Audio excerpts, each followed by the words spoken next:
In the 1970s, a small Caribbean nation became home to a movement that blurred the lines between faith, politics, and power.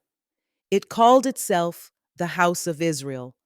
Its leader, an American who styled himself as a prophet, would rise from obscurity to national influence, commanding loyalty, fear, and controversy. This is the story of Rabbi Edward Emmanuel Washington, born David Hill, and how his vision transformed a congregation into a force that would change Guyana's political landscape. There's a lot to unpack here, layers of politics, religion, and history that stretch across decades. I've done my best to present the facts accurately, using verified records and official findings. But if I get anything wrong, or if there's more context you think should be added, drop it in the comments. This story belongs to all of us, and discussion helps keep the record straight. David Hill was born in the United States in Cleveland, Ohio. As a young man in the 1960s, he was drawn to the growing movement of the Black Hebrew Israelites, a spiritual current that claimed Black people were the true descendants of the biblical Israelites. It was a time of racial awakening in America. Across the country, African Americans sought new narratives of identity and dignity. For Hill, the message of divine heritage and self determination resonated deeply. He immersed himself in the movement's language of destiny and discipline, but eventually he looked beyond the United States for a stage on which his vision could take root. By the early 1970s, he left for Guyana, a newly independent nation still forging its post colonial identity. Guyana's government, led by Prime Minister Forbes Burnham, was pursuing a path of African Guyanese empowerment, socialism, and self sufficiency. In that climate, messages of Black pride, divine mission, and anti colonial faith found fertile ground. Hill adopted a new name, Rabbi Edward Emmanuel Washington, and began preaching that people of African descent were God's chosen people, destined to reclaim their rightful place in the world. His sermons blended biblical interpretation, nationalism, and strict moral order. He attracted followers, mostly young men from Georgetown's working class neighborhoods, who found in his message a sense of purpose and belonging. By 1972, he formally established the House of Israel. The group began as a religious congregation, but quickly evolved into a disciplined organization. Members wore white robes, addressed Washington as rabbi, and lived by a rigid hierarchy. Loyalty, obedience, and purity were demanded. Those who disobeyed faced public rebuke or expulsion. To his followers, Washington was a messenger of God. To outsiders, he was charismatic and commanding, persuasive yet intimidating. The House of Israel preached that Western Christianity had been corrupted by colonialism and that salvation lay in returning to divine law and Black identity. In a society divided by race and class, the movement offered clarity and pride. But faith soon merged with politics. By the mid 1970s, Guyana was in turmoil. Prime Minister Burnham's People's National Congress had consolidated state power, while the opposition, particularly the Working People's Alliance, led by historian Dr. Walter Rodney, was challenging the government's control. Protests, strikes, and dissent in the press were increasing. In this environment, the House of Israel's disciplined organization drew political attention. Former members later testified that government figures courted Washington's group, seeing it as a ready-made force of loyal, organized men who could act when the state could not. Soon, House of Israel members began appearing at political rallies, visibly supporting the ruling party. Opposition meetings were disrupted, striking workers confronted, and government critics reported harassment by men dressed in the House's white garments. The group denied any formal political role, yet their actions consistently favored the government. Washington himself became a familiar face at official events, preaching loyalty to both nation and leadership as divine duty. For a time, the relationship benefited both sides. The government gained an unofficial street force that could operate beyond the reach of state institutions. The House of Israel, in return, enjoyed protection, funding, and influence. But this alliance blurred the line between faith and power. The House of Israel began to gain a darker reputation, one not of worship, but of fear. Inside the organization, discipline was total. Members rose before dawn for prayers and drills. They lived communally, turned over their earnings, and pledged complete obedience to Washington. The House had ranks and titles: priests, captains, lieutenants, each responsible for recruiting and enforcing order. When they marched through Georgetown, the members moved in formation, chanting scripture. To supporters, it was a proud display of unity. To critics, it looked like a private army. Washington's sermons fused theology with politics. He declared that loyalty to him, and by extension to the government, was loyalty to God. Through this belief, political violence became sanctified. Members saw themselves as soldiers in a holy war against disorder. By 1978, the House of Israel's presence was woven into Georgetown's daily life. Their compound hosted services, community meals, and recruitment drives. For the unemployed and disillusioned, it offered belonging and order. But the same discipline that united members also enforced control. Washington decided who could marry, where members could work, and who was allowed to stay.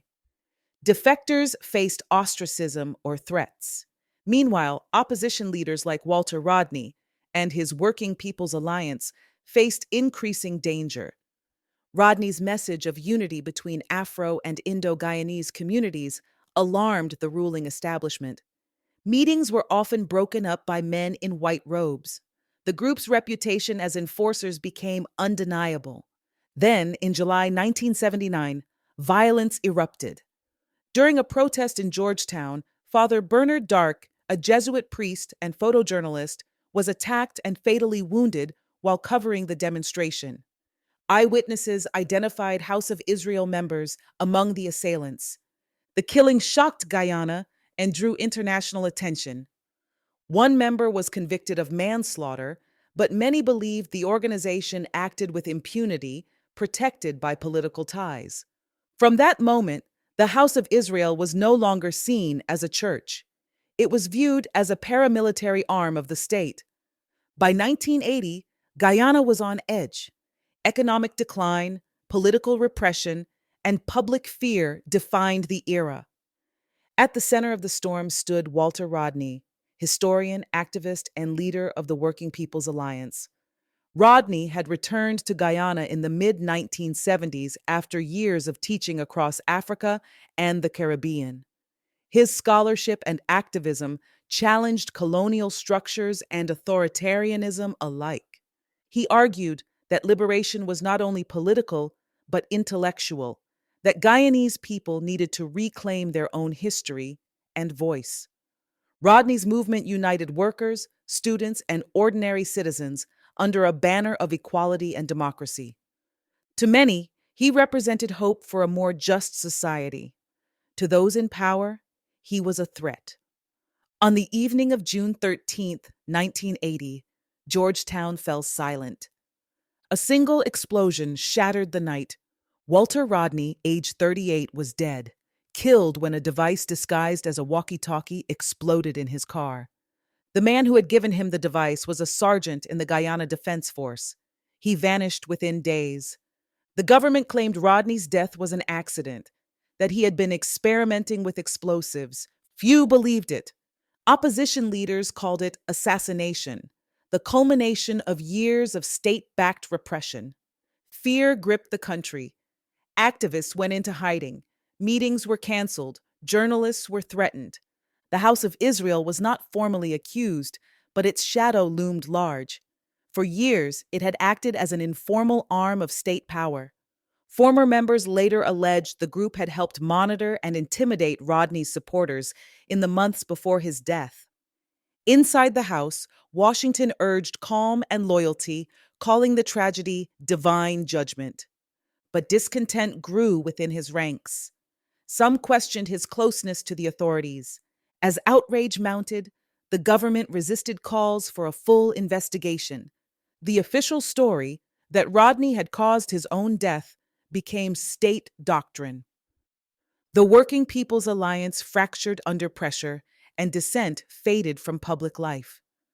The House of Israel's power began to wane. Its purpose as an enforcer was no longer needed. By the mid 1980s, the House of Israel was a shadow of its former self. Economic collapse weakened its base. Government support dwindled. Members drifted away. Washington's charisma could no longer sustain the movement. When Forbes Burnham died in 1985, the political order shifted. His successors quietly dismantled the networks that had upheld his rule. The House of Israel was among the first to fade, its activities curtailed, its compound deserted. For decades afterward, the name lingered only as a symbol of fear, loyalty, and the corruption of faith. In the early 2000s, Guyana finally reopened the wounds of the past.